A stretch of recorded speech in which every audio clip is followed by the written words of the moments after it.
আমাদের জাতীয় সমস্যা ভোকাবুলারি মনে থাকে না। কীভাবে ভোকাবুলারি মনে রাখতে পারবো? Believe me my dear brothers and sisters, এই পৃথিবীতে এই যে কথাটা আপনারা বলেছেন, নন নেটিভ স্পিকার্স যারা আছেন তারা কেউই ভোকাবুলারি মনে রাখতে তাদের কারোই সহজ কোনো প্রসেস ছিল না। বেশ একটা কষ্টসাধ্য একটা প্রসেসের মধ্য দিয়ে সবাইকে যেতে হয়েছে। এখন ভোকাবুলারি কিভাবে মনে রাখতে পারি? এত ভুলে যাই, তাহলে মনেটা রাখবো কিভাবে? আমি আমার ব্যক্তিগত কথা বলে, আমি একটা সময় বিশ্বাস করতাম যে ভোকাবুলারি পড়ানোর জন্য বইয়ের কোনো দরকার নাই। রেফারেন্স বুক যেমন আছে, টেক্সট বুক, বিভিন্ন সাহিত্য পত্রিকা, এগুলো যদি আমি পড়ি তাহলে আমি সুন্দর করে কি পারবো, ভোকাবুলারি আমার বিল্ড আপ হয়ে যাবে। সত্য কথা, but it's a very lengthy process. কিন্তু 38-এ আমি যখন নন ক্যাডার পেলাম, নন ক্যাডার পাওয়ার পরে আমি দেখলাম আমার ইংলিশের মার্কস আমার প্রত্যাশা অনুযায়ী হয়নি, এবং আমি বুঝলাম যে আমার ইংলিশে ব্যাপক উন্নতি করতে হবে, আমার লেখার যে স্ট্যান্ডার্ড এটাকে বাড়াতে হবে। যার ফলে আমি করোনার সময় বেশ সময় দিলাম, এবং এক্ষেত্রে আমি সাইফোর্সের কম্পিটিটিভ ভোকাবুলারি বইটার প্রতি অনেক ঋণী। এই বইটা এবং অনুবাদ পিডিএফ বই দুটো কিনে ফেলি। এই বই দুটো কিনে আমি পড়ি। পড়ার সিস্টেমটা হচ্ছে, আপনি আজকে 1 পৃষ্ঠা পড়বেন, কোনো সমস্যা নেই, এবং ওই 1 পৃষ্ঠায় আপনি যে শব্দগুলো পারেন সেগুলো তো পারেন, সমস্যা নেই, কিন্তু যেগুলো না পারেন সেই শব্দগুলো সুন্দর করে আপনি আরও ডিটেলস গুগল করে বা অক্সফোর্ড বা কেমব্রিজ ডিকশনারি থেকে দেখে সুন্দর করে মিনিংগুলো দেখেন, এবং ওইটার থেকে 2-3টা সেন্টেন্স নিজের মতো করে বাক্য রচনা করে ফেলেন। বাক্য রচনা করে ফেললে হবে কি, আপনার এটা মনে থাকবে বেশি, বিলিভ মি। তো এভাবে পড়বেন, এবং পড়ার সময় পেন্সিল নিয়ে পড়বেন। যেগুলো খুব টাফ সেগুলোর 7 স্টার দেবেন, তারপর মিডিয়াম টাফ 3 স্টার দেবেন, তারপর হালকা টাফ 2 স্টার দেবেন। এভাবে পড়বেন।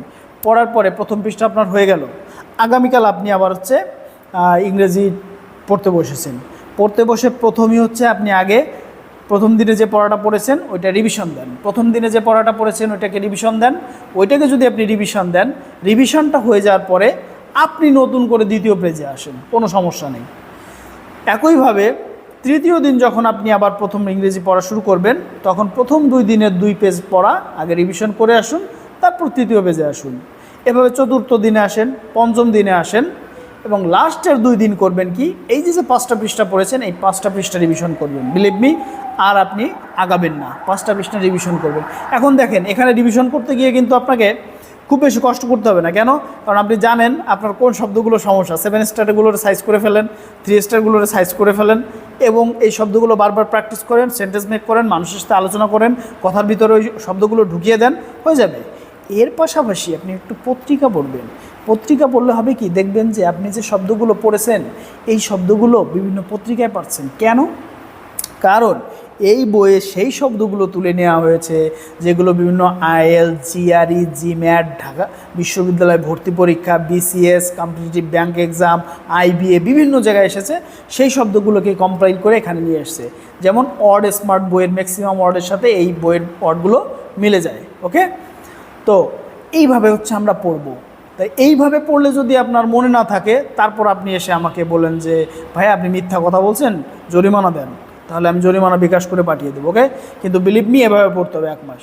আর সবচেয়ে বড় যে ম্যাজিক সেটা হচ্ছে, এই যে 600 পৃষ্ঠা বা 500 পৃষ্ঠার একটা বই দেখে প্রথমে ভয় লাগতে পারে। ভয় পাওয়ার কিছু নাই, কারণ এর অধিকাংশই সাইফোর্স স্যারের অ্যাডভার্টাইজ এবং বড় বড় সেন্টেন্স। সো এইটা দিয়ে প্রায় 200 পৃষ্ঠা বাদ দিয়ে দেওয়া যায়। ওকে, তো প্রথম 100টা পৃষ্ঠা পড়তে আপনার যে কষ্ট হবে, প্রথম 100টা পৃষ্ঠা পড়তে আপনার 3 মাস লাগলো, বা 6 মাস দিলাম, আমি 6 মাস টাইম দিলাম। ওকে, সমস্যা নাই, 6 মাস টাইম দিলাম, 6 মাস লেগেছে আপনার। কিন্তু এর পরবর্তী 100 পৃষ্ঠা পড়তে কিন্তু আপনার 1 মাসের বেশি লাগবে না। কেন জানেন? কারণ আপনার ম্যাক্সিমাম ওয়ার্ড এই আগে প্রিভিয়াস যেগুলো পড়েছেন সেগুলো এখানে কমন পাবেন। এবং আরেকটা কথা বলছি, এখানে যে উদাহরণগুলো দিচ্ছে না, এই উদাহরণ সহ আপনি মুখস্থ করে ফেলবেন। এবং এর ভিতরে অনেক সুন্দর ফ্রেজেস আছে, ভেঙে ভেঙে ইংলিশ করে দিছে। এটা করলে হবে কি, আপনার ট্রান্সলেশন করার যে সিস্টেমটা এটা আপনি বুঝে যাবেন। যেমন স্পেশাল কিছু ফ্রেজ আছে। ওকে, এই ফ্রেজগুলো আপনি যদি আপনার ট্রান্সলেশন এই ফ্রেজগুলোর বাংলা ঠিকমতো না করতে পারেন, তখন ট্রান্সলেশনের যে সাহিত্যিক গুণ সেটা হারিয়ে যায়, তখন আপনি মার্ক পান না। ট্রান্সলেশন যদি আপনি ভালো না পারেন, আপনি এসেও ভালো পারেন না, আপনি প্যারাগ্রাফ ভালো পারেন না, লেটার ভালো পারেন না, কিছুই ভালো পারেন না। ইংলিশে ভালো করতে হলে আপনাকে ভোকাবুলারি, ফ্রেজেস অ্যান্ড ইডিয়মস এবং ট্রান্সলেশন খুব ভালোভাবে শিখতে হবে। সো ভোকাবুলারি মনে থাকার যে ফর্মুলা দিলাম, এটি আপনি কষ্ট করে 1 মাস একটু করেন, 28 দিন করেন। ওই যে 28 দিন বলেছিলাম যে একটা অভ্যাস তৈরি করতে 28 দিনের প্র্যাকটিস, সে ভিডিও আমার পেজে আছে, এটা পেয়ে যাবেন। দ্য মিরাকল মর্নিং বইয়ের সেই প্র্যাকটিসটা আমরা করব, আর এভাবে ভোকাবুলারি মনে থাকবে। ওকে, আর আমি চেষ্টা করব প্রতিটা আমার একটা সুন্দর ভোকাবুলারি নিয়ে আলোচনা করে দেব। ধন্যবাদ সকলকে, অনেক সুন্দর করে পড়ালেখা করো।